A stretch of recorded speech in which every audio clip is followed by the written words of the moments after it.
Hello guys, നമ്മളിന്ന് പോകുന്നത് ശ്രീകൃഷ്ണ ജയന്തിയോട് അനുബന്ധിച്ച് നമ്മൾ ഏത് ക്ഷേത്രത്തിലേക്കാണ് പോകുന്നത്? വിഷ്ണു ക്ഷേത്രത്തിലേക്കാണ് നമ്മൾ പോകുന്നത്. ഞാനും എൻ്റെ സിസ്റ്ററും പിന്നെ എൻ്റെ അച്ഛനെയും കൂടിയിട്ടാണ് കേട്ടോ പോകുന്നത്. അപ്പോൾ ഞങ്ങൾ മൂന്നാളും നല്ല പോലെ ഒരുങ്ങിയിട്ടാണ് കേട്ടോ പോകുന്നത്.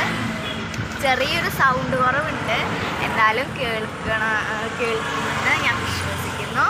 സോ നമുക്കിനി അമ്പലത്തിലെത്തിയിട്ട് കാണാം കേട്ടോ. പോകുന്നൊരു ചെറിയൊരു ക്ലിപ്പ് ഞാൻ എടുത്തിട്ടുണ്ട്, അത് ഇടാം കേട്ടോ. ബൈ.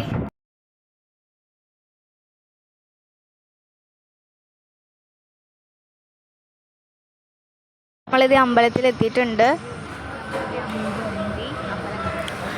കോതമംഗലം ശ്രീ വിഷ്ണുമായ ക്ഷേത്രമാണ്.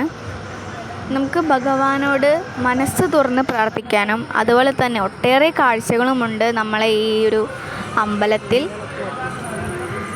സൗകര്യങ്ങളും നമുക്ക് ഭഗവാനോട് മനസ്സിരുത്തി പ്രാർത്ഥിക്കാനുള്ള ഒരു ഇത് തന്നെയാണ് ഈ ഒരു അമ്പലം. അതുപോലെ തന്നെ ഞങ്ങൾ കുറേ വഴിപാടുകൾ കഴിച്ചു.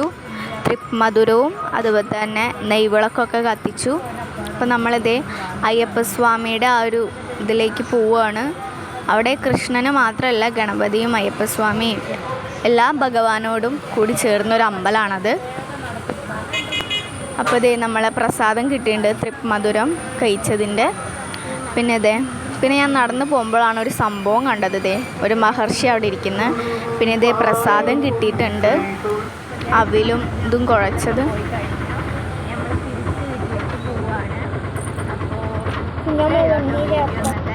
ശ്രീകൃഷ്ണ ജയന്തി ആയതുകൊണ്ടാണ് കേട്ടോ നമ്മളിങ്ങനൊക്കെ വീഡിയോ എടുത്തത്. അപ്പോൾ എല്ലാവർക്കും ശ്രീകൃഷ്ണ ജയന്തി ആശംസകൾ. എന്തു പറയും ഞാൻ എൻ്റെ ഭഗവാനോടെന്തു പറയും ഞാൻ.